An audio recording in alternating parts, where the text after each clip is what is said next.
It's about 35 miles from Cleveland to Newberry, Ohio, and the Punderson State Park with its historic manor house. For the past few years, we've been showing you places, great homes, and castles here in Ohio. And what better way to arrive at a castle than in a horse and carriage? This is the latest attraction that has been added to Punderson. Each Sunday during the summer, carriage rides are available at the park, operated by Ladybug Carriage Tours of nearby Chagrin Falls.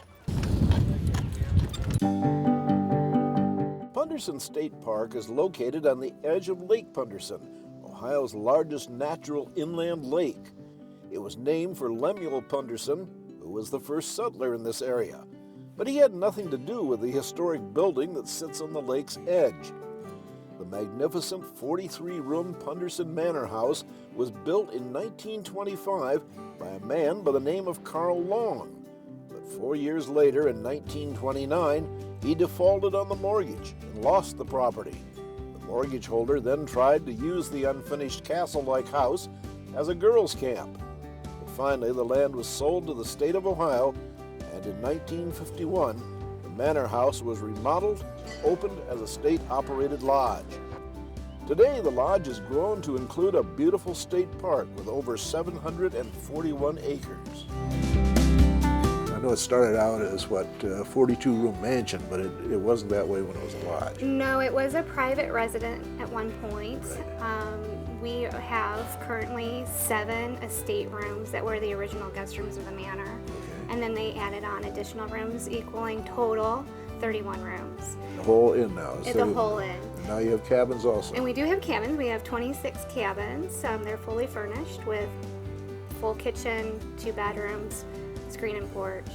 What other amenities here? We got 741 acres, so what else is here? Well, there's 14 miles of walking trails. There's also an 18-hole championship golf course.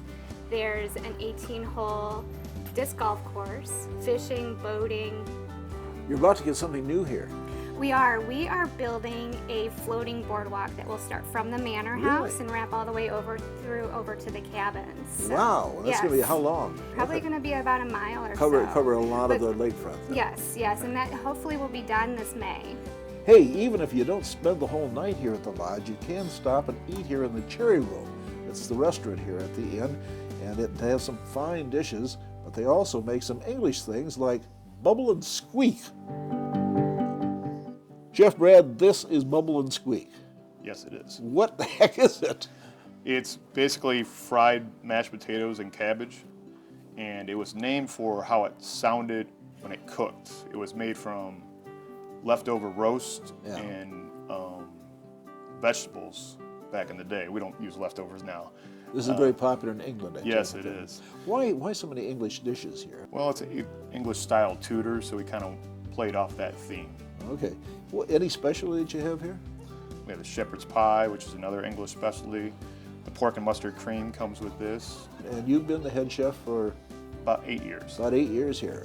What some of your favorites that your regulars ask for? What do they usually look for? At night we do a lot of steaks and fish, but during the day it's a lot of pork and mustard cream. We actually get a lot of specialty orders for this. Really and truly? Yeah. People really want to take this home or something? Yes, they do. Okay. Punderson Manor House has another unique claim. Some people say it's haunted. Well, I never believed in haunts, never believed in ghosts until I had my own experiences here. And in 1979, I had my first experience. I guess the big question is, do you believe in ghosts now? There is something here. Yes, I think I do. So whether it be ghost hunting, or a romantic carriage ride, or even a plate full of Bubble and Squeak, Punderson State Park's a great place for a one-tank trip. And AAA will help you find the way. I'm Neil Zerker.